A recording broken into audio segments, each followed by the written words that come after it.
et bienvenue à Sur le sofa avec Stéphanie. Le concept de l'émission, il est simple, il n'y en a pas. On a un sofa, on a un invité, on boit quelque chose, puis on discute. Et aujourd'hui, j'ai avec moi Félix Saint-Denis. Félix, ça va bien? Oui, ça va bien, Stéphanie. Toi? Merci beaucoup d'avoir pris quelques instants pour être sur mon sofa. Ben, ça fait plaisir. Bienvenue chez nous. Ben oui, écoute, vraiment bel endroit. Vraiment un beau caractère, là, le bois et tout ça, là. Oui, ben c'est une vieille maison de ferme, Ouais. 1885, puis c'était rénové, là, fait que on est dans la cuisine comme c'est là, on a enlevé la table pour faire place au sofa, fait que... Et voilà, le sofa, il va n'importe où. Félix, première question. De 1 à 10, comment tu trouves mon sofa? Je te dirais plutôt 8. Tantôt, tu me disais un 6, mais non, Ouais. c'est bon, c'est vraiment bien. Ouais, pas pire pour Pour un 30 minutes, là, c'est parfait. C'est bon. C'est là, c'est 30 minutes, pas plus. Oui, exactement. Puis évidemment, le concept de l'émission, on boit quelque chose ensemble. Oui. Puis je sais qu'aujourd'hui, tu m'as réservé quelque chose. Je t'ai dit n'importe quoi, mais Oui. tu m'as donné quelque chose, toute une expérience. Qu'est-ce que tu as pour moi? En fait, j'ai l'aide de ma conjointe Geneviève, qui est Ouais. métisse, elle nous a préparé du chaga. OK. Du chaga, c'est une espèce de... c'est de la médecine algonquienne. Mm-hmm. En fait, c'est comme un champignon qui pousse après un bouleau. Puis c'est vraiment bon pour le corps, entre autres, là, pour purifier. Ça a plusieurs propriétés. Fait que je te sers ça. Fait que je vais boire du champignon. Oui, c'est ça, du champignon liquide. C'est très populaire. En fait, même, il y a plein de monde. Il y a même des Chinois qui embauchent des Algonquins dans le nord de l'Ontario. Ouais. Pour ça? Oui. Tu peux mettre du sirop dedans aussi Oh, parce que c'est. ouais. On s'entend, c'est pas comme des Viti, là. C'est un petit peu.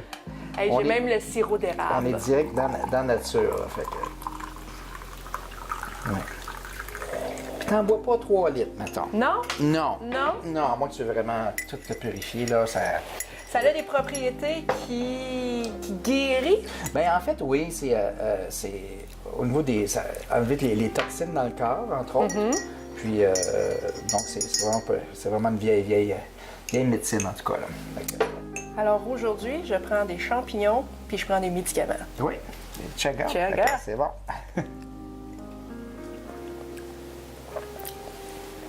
Quand même! Oui, hein? Le sirop d'érable, là, ça peut être bon. Ouais, le sirop d'érable, vraiment bon. Moi, je prends tout le temps du sirop d'érable, anyways, dans tous mes cafés. C'est notre façon d'avoir du sucre, mais naturel. Et donc, évidemment, on va commencer.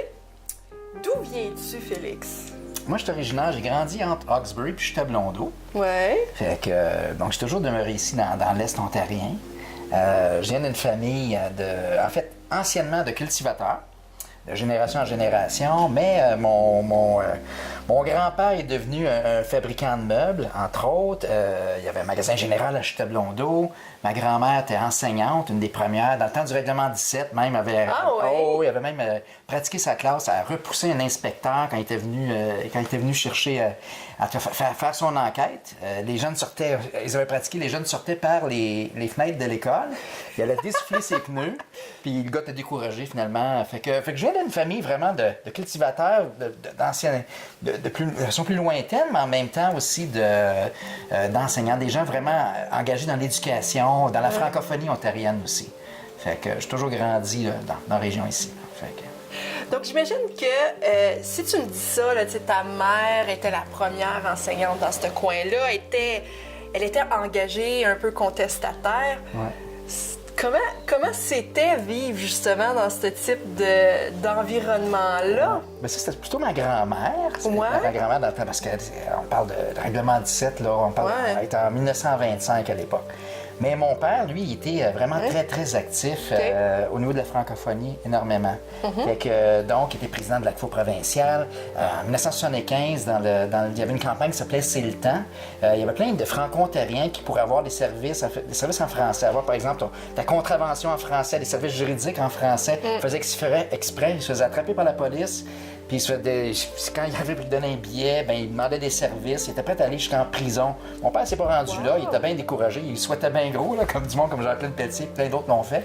Mais donc, j'ai grandi là-dedans. Puis ce qui m'a fait vraiment... ce qui était vraiment, moi, une étape suivante à mon tour, c'était quand j'ai connu la FESFO. OK. J'avais 15 ans, j'étais au secondaire à Hawkesbury. J'avais rencontré des gens comme Jacinthe Bergevin de Castleman qui avait créé un programme de formation en leadership. J'étais allé à un camp de leadership à Couchiching. Ça a changé ma vie. Ah oui? Vraiment, oh oui, j'ai vraiment...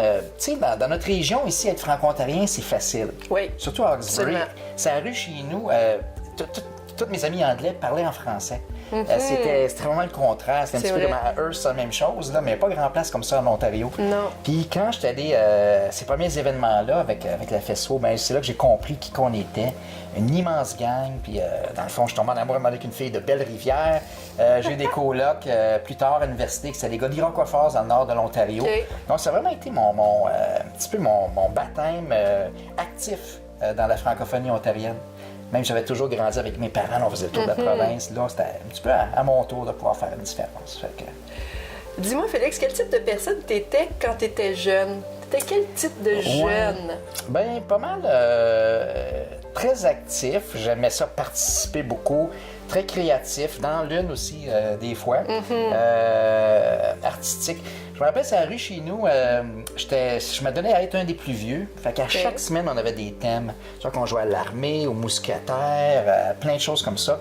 Puis, dans le fond, je faisais des costumes. J'inventais des histoires, on décorait les bicyclettes, on se bâtissait des cabanes. Dans le fond, c'est ce que j'ai continué à faire quand j'ai eu la chance de créer l'écho d'un peuple aussi. C'était un petit peu... Sauf que là, j'étais payé pour le faire, c'était le fun. Fait que... Donc, je suis quelqu'un qui aime beaucoup jouer, qui aime beaucoup... rassembler le monde aussi. Ça, je pense que j'ai eu cette chance-là. Vraiment, ça vient beaucoup de mon enfance. C'est une bonne question. Ça m'emmène là, oui. Oui. Donc, ça veut dire que tu étais à l'école à Hawkesbury? Oui, en fait, j'ai fait moitié-moitié de mon secondaire. J'ai grandi à Hawkesbury jusqu'en 6e année. Oui. J'allais faire 4 ans au collège de Rigaud. OK. Oui. Ben, c'est tout près, hein? Ben oui, c'est 20 minutes. Exactement. Puis ça, j'ai bien aimé ça. J'ai bien aimé la vie de groupe. Sauf qu'il y avait comme 5 gars pour une fille. J'étais bien malheureux. Là. J'avais donc hâte d'avoir une blonde. Fait que j'étais content quand je suis revenu justement au secondaire à Hawkesbury à l'âge de 15 ans. Enfin, j'ai pu avoir une blonde. Mais non, ça m'a vraiment aidé. Le collège de Rigaud, ça m'a vraiment aidé au niveau de l'art oratoire, la vie de groupe. Plein de choses. Hein. On était 200 personnes, on couchait dans un dortoir. Là. On était 200, on vivait ensemble, on mangeait ensemble. On était 1400 à temps plein au collège. Fait que c'était toute une aventure. Fait que quand je suis revenu après au secondaire, j'ai fait comme 2 13e années. J'étais un petit peu plus jeune. Puis je devais prendre mon temps, j'aimais ça. J'avais découvert la FESFO. Je me suis rendu compte que tout le bagage que j'ai eu au collège, parce qu'on vivait là 24 heures sur 24, il y avait tellement d'activités que ça m'a amené à devenir président de l'école. J'ai parti une ligue d'impro, un journal étudiant. Je voulais juste faire plein de choses tout en même temps. Fait que, donc, Félix Saint-Denis a fait quoi au secondaire quand il était retourné à Hawkesbury, justement? Hawkesbury, ben en fait... Est-ce qu'ils ont tout fait? Oui, tout ce que je viens de te nommer, oui, Ah, en fait, oui, c'est hein? ça. Oui, c'est ça. Donc, j'ai la chance de devenir président d'école, d'organiser un camp de leadership à mon tour à la FESFO aussi, avec du monde de chez nous. Puis c'était le fun parce qu'il y a vraiment des amitiés qu'on se fait au secondaire. C'est solide pour la vie aussi. Fait que c'était assez précieux. Ouais. Donc là, hyper actif pendant le secondaire. Tu t'en vas à l'université après. Oui, mais on va étudier en sciences politiques. Je pensais que... Hey, j'aimais tellement la FESFO, je me suis dit, je vais étudier en sciences politiques pour pouvoir faire une différence, changer le monde. J'étais donc innocent. Premier cours, j'étais découragé. Le prof à l'université me dit, il me faisait définir c'est quoi la politique. Il dit, c'est l'art d'obtenir le pouvoir puis de tout faire pour le maintenir. Puis ça, c'était comme pas moi. J'ai la compétition, je le sais pas. Je n'ai fait toutes sortes de compétitions, pas au niveau sportif, mais des concours oratoires, plein de choses, des matchs d'impro, tout ça. Mais je le sais pas. Je trouve que quand on travaille ensemble, quand on est collectif, on va encore plus loin. Oui. Ça définit beaucoup ma façon d'être. Wow! OK. Donc là, à l'université, tu vas pas souvent à tes cours. Mais t'as quand même pogné des bonnes notes? Oh oui. Ouais. Puis t'as-tu fini vraiment en politique? T'as-tu vraiment continué ça? On a l'opportunité de changer. Oui, j'ai changé, je le sais, mais je suis pas un lâcheux. Fait que j'ai fini, j'ai fait un bac en sciences politiques, puis une concentration double en langue française aussi. Fait que, mais non, je l'ai fait jusqu'à la fin. C'était correct. C'était correct? Ouais. Puis après, tu te lances dans quoi? Bien, tout de suite après l'université, j'ai eu la chance de pouvoir travailler comme agent de développement à la FESFO. OK. Fait que c'est là, à la FESFO, que ma première job, c'était de créer des activités régionales. Fait que j'avais créé des forums organisation. Puis dans le fond, l'idée, c'était de rassembler des jeunes de... On faisait 4 grandes régions en Ontario. On a cherché des jeunes leaders, toutes sortes de leaders. Des leaders sportifs, culturels, artistiques, du monde qui faisait de la radio étudiante, toutes sortes de talents, faire toutes sortes d'activités pour toutes sortes de monde. Fait que dans le fond, on leur donnait des outils. Dans le fond, on outillait des jeunes leaders pour pouvoir organiser toute une programmation pour leur école, faire une différence dans leur communauté aussi. Fait qu'à la FESFO, je me suis fait des amitiés pour la vie. C'est là que j'ai rencontré ma première conjointe, Judith. À travers les activités de la FESFO, j'ai eu la chance extraordinaire de vivre plein de choses, entre autres. On organisait des grands tournois d'improvisation avec TFO à l'époque. C'est pendant un de ces tournois-là d'impro que j'organisais que ma première fille En fait, c'est ma deuxième fille est venue au monde, Marie-Ève. J'ai 2 grandes filles, Annick qui a 30 ans, Marie-Ève qui a 27 ans. OK. C'est ça. Fait que, donc, c'est vraiment des grands souvenirs. J'ai eu la chance aussi de vivre mon côté de prendre parole aussi au niveau de manifestation. On avait entre autres manifesté pour obtenir des collèges de langue française en 1992. Je me souviens, une journée le 27 novembre 1992, on avait organisé 9 manifestations simultanées partout en province. Puis avec ça, on a gagné un nouveau campus pour la cité collégiale. Puis des collèges, entre autres, le collège Boréal là, qui va s'étendre tout d'abord dans le nord, puis qui va justement se poursuivre dans le sud par la suite. Fait que, donc, plein de choses, entre autres, toute la campagne SOS Montfort aussi, faire des ralliements dans les écoles. Donc, j'ai eu la chance vraiment de rencontrer plein de monde. Je pense que Félix t'a fait beaucoup de choses. Il y en a d'autres à raconter. Puis pour vous à la maison, nous, on va finir notre kombucha, notre kombucha. Notre chaga, Notre chaga, excuse-moi, notre chaga. On va finir notre chaga. Puis on vous revient après la pause.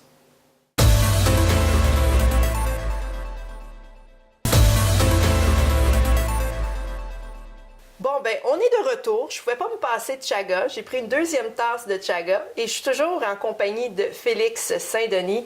Félix, on a parlé de beaucoup de choses. Oui. On a terminé avec la FESFO, ton parcours à la FESFO. Maintenant que la FESFO est derrière toi, c'est quoi ton prochain gros projet? Parce que je pense que Félix, des projets, il va falloir toujours qu'il y en ait. Non, ben c'est ça. C'est ce qui nous tient à l'œil. Voilà. Oui. Mais en fait, après 15 ans à la FESFO, j'étais vraiment content parce que il y a un groupe qui sont venus me chercher qui voulait créer un spectacle gigantesque. Techniquement, c'était peut-être le plus gros spectacle permanent au Canada pour raconter l'histoire des francophones en Amérique puis en Ontario. Ce qui va donner naissance à l'Écho d'un peuple. Donc, l'Écho d'un peuple, il faut dire que c'est une idée qui vient d'Alain Dagenet, qui est un ingénieur ici en Brun. En rassemblant un paquet de gens, on a voulu créer cet immense spectacle-là qui était prêt à être un pôle touristique, un tremplin pour du talent des gens d'ici. Fait qu'on est vraiment content. L'Écho d'un peuple, on a joué pendant 5 étés, de 2004 à 2008. On a eu 105 000 spectateurs. C'était immense, la production. On a bâti le navire de Champlain. On avait, entre autres, un phare qui tourne, un phare qui explose, 2700 costumes. C'est là que j'ai rencontré Geneviève, ma conjointe, Geneviève Étier. C'est elle qui a transformé 12 km de tissu en 2700 costumes avec 40 costumières bénévoles. Fait que c'est vraiment gigantesque, l'Écho. Mais au-delà du spectacle spectaculaire et du succès que ça a connu, parce qu'on a des gens partout qui sont venus voir, partout au pays, de la France d'ailleurs, même de la Roumanie qui était en visite ici, qui sont venus voir l'Écho d'un peuple.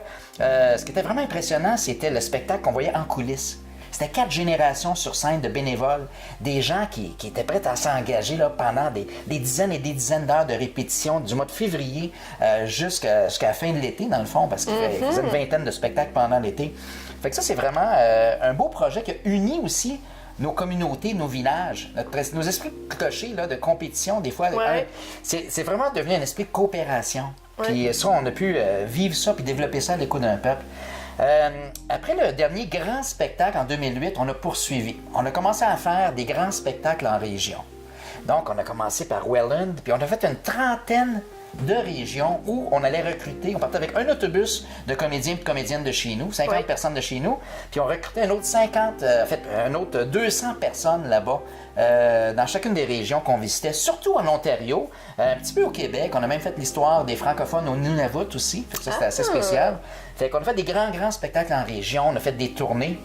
Puis c'est quand même phénoménal parce que si on parle en termes de chiffres, pour moi c'est pas important le chiffre comme ce qu'on vit, là, mais par contre, à l'Écho d'un peuple, on est rendu à 340 000 spectateurs différents.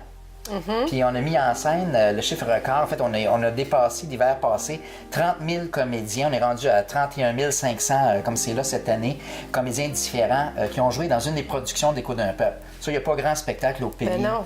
Ouais. Puis ce qu'on a eu la chance de faire aussi avec l'Écho d'un peuple, c'est une série de tournages vidéo à travers ça. On fait des mini-Échos d'un peuple dans les écoles, des tournées, puis on a fait des camps culturels dans lesquels on a fait des séries. Entre autres, ce qu'il y a autour de nous comme décor, ce sont tous des accessoires qui étaient dans une série qui s'appelle Le Nouveau Monde de Champlain.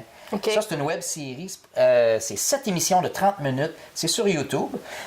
Puis, on a eu la chance de tourner ça avec des communautés autochtones, avec des aînés autochtones. Je travaille avec des historiens, des conseillers, des artistes autochtones. On est allé filmer ça sur des réserves, comme la Première Nation des Pissing, Wikwemikong, à différents endroits, dans des forts, comme à Sainte-Marie au pays des Hurons. Fait qu'on a eu la chance vraiment de faire ces grands tournages-là, un petit peu pour expliquer qui qu'on est, les Franco-Ontariens. On vient d'où? Puis surtout pour comprendre qu'on a des valeurs immenses qui ne sont pas tombées du ciel. C'est pas pour rien aujourd'hui, par exemple, que je parle beaucoup de coopération. Oui. Puis c'est le fun parce qu'en avant, justement, je fais l'exprès, j'ai amené certains accessoires qui ont rapport à qui on est comme Franco-Ontariens. Je suis un fromage squeak-squeak? Exactement. les fameuses curds de Saint-Albert. On le sait, cette année, en 2019, la fromagerie Saint-Albert, c'est une coopérative. Ça célèbre 125 ans de création.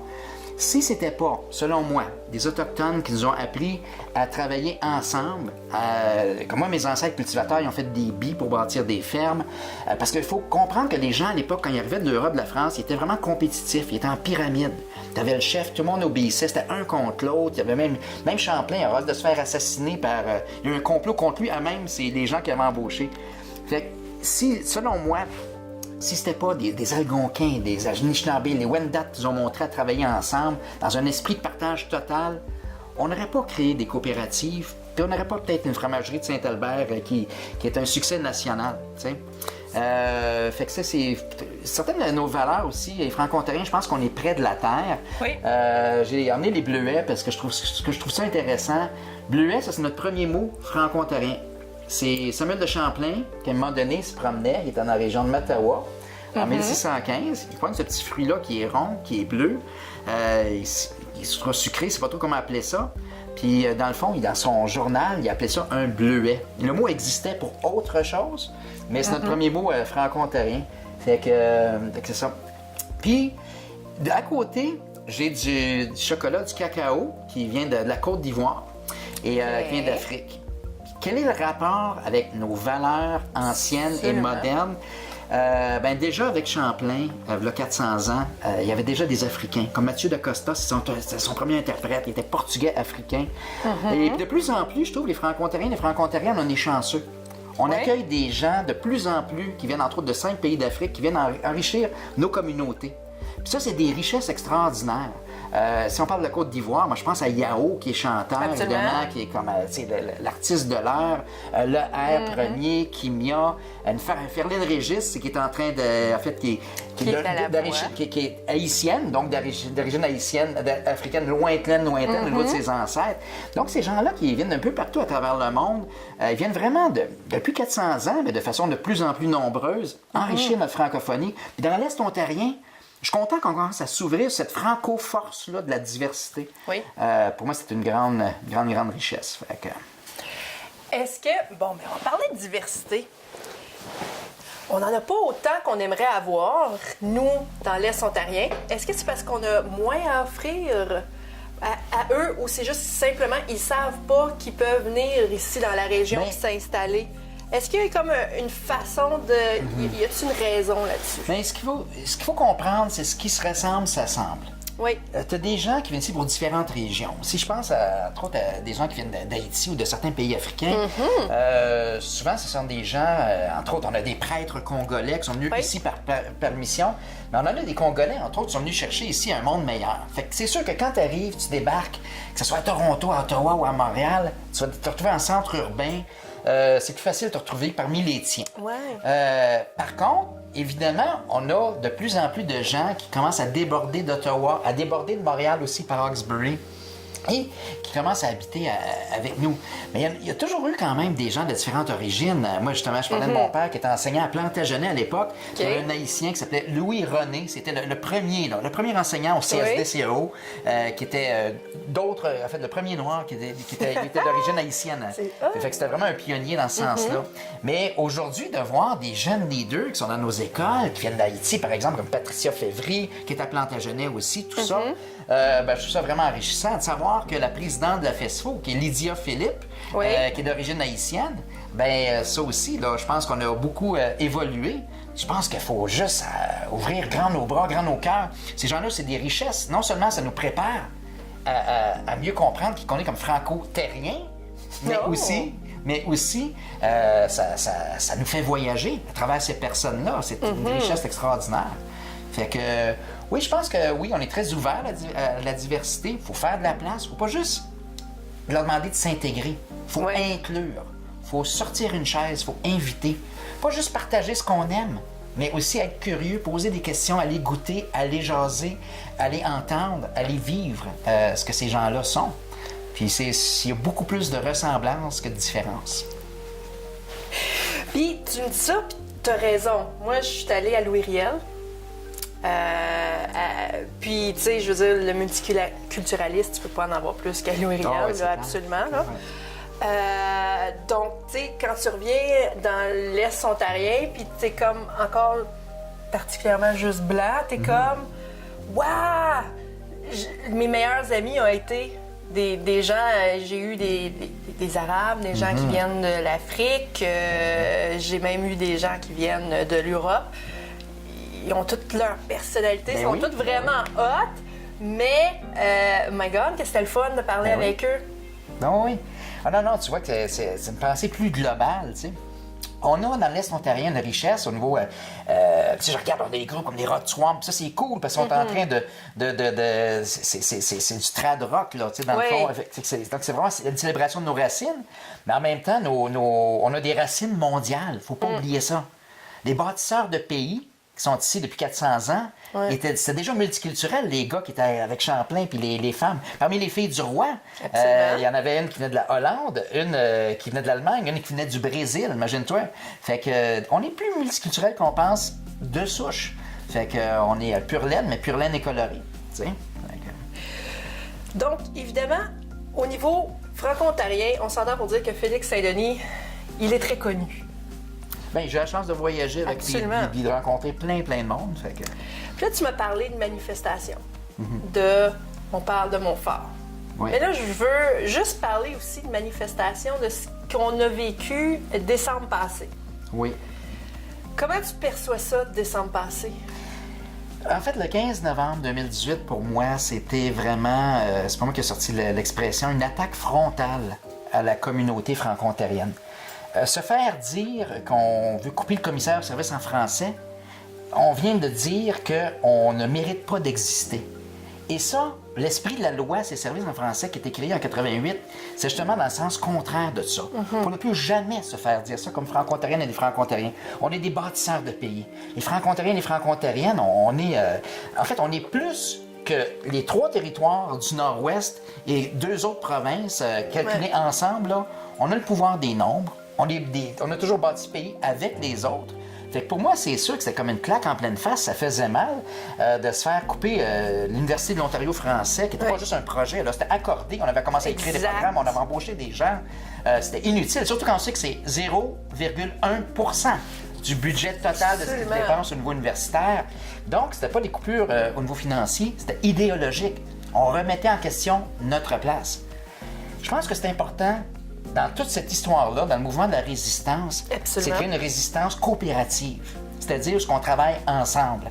Jamais comme franco-ontariens aussi, qu'on a vu autant de support des Québécois, mais aussi des anglophiles, des anglophones et des gens de partout, d'un océan à l'autre. Et ça, c'est toute une beauté. Soyons grands, soyons forts, demeurons des bâtisseurs de pays inclusifs, forts de notre diversité, partageons l'amour de notre langue. C'est comme ça qu'on va gagner peu importe qui va être au pouvoir, c'est nous qui avons le pouvoir de partager nos valeurs, partager notre langue, de demander des services en français aussi, puis de les offrir. Dans notre région aussi, des fois on s'anglicise un petit peu. Puis c'est cool de parler anglais, mais quand on travaille dans les commerces, faut préserver, il faut l'offrir aussi.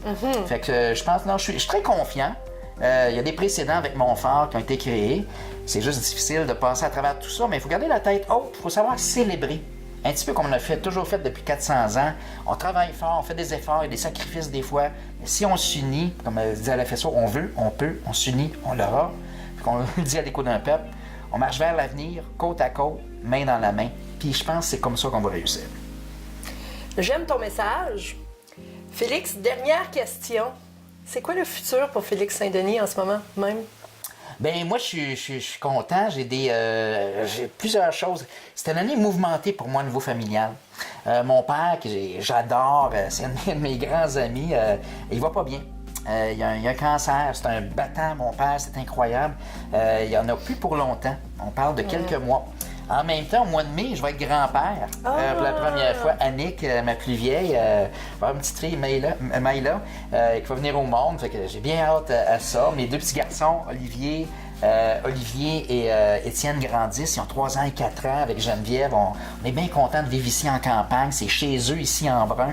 Fait que moi, je pense que je vais continuer. Je suis animateur culturel au CSDCO. C'est ma job de jour, tout en continuant toutes sortes de projets avec l'Écho d'un peuple. On fait des camps d'été. Je continue à faire des tournages de web-séries franco-autochtones, entre autres. Mais ce qui me tient le plus à cœur, on en a parlé, je veux vraiment pouvoir mettre mes énergies au niveau de la franco-force, de la diversité. On a un monde extraordinaire qui s'enrichit de gens de partout. Puis si à travers ma job d'animateur culturel ou à travers l'écho, tout ça ensemble, à travers ma famille, ben je pense que c'est ça ma prochaine étape. On n'appelle pas ça une job, on appelle pas, c'est vraiment une mission de vie. Puis ben ça, je pense, on l'a reçu en héritage des Autochtones, l'art d'accueillir, l'art de partager, puis ensemble de célébrer. Félix, c'est déjà fini. Ça a passé vite, c'est hallucinant. Je pense qu'on aurait pu faire 2 heures sans problème. Malheureusement, le sofa, il est juste confortable une demi-heure. Oui, c'est rendu un 7 sur 10. Ça allait diminuer. Donc, avant que ça diminue davantage, je vous dirais à tous les gens qui regardent sur le sofa avec Stéphanie, j'espère que vous avez apprécié Félix Saint-Denis et tout son parcours et surtout toute l'énergie qu'il met ici pour les Franco-Ontariens. Et puis, on se voit à la prochaine émission.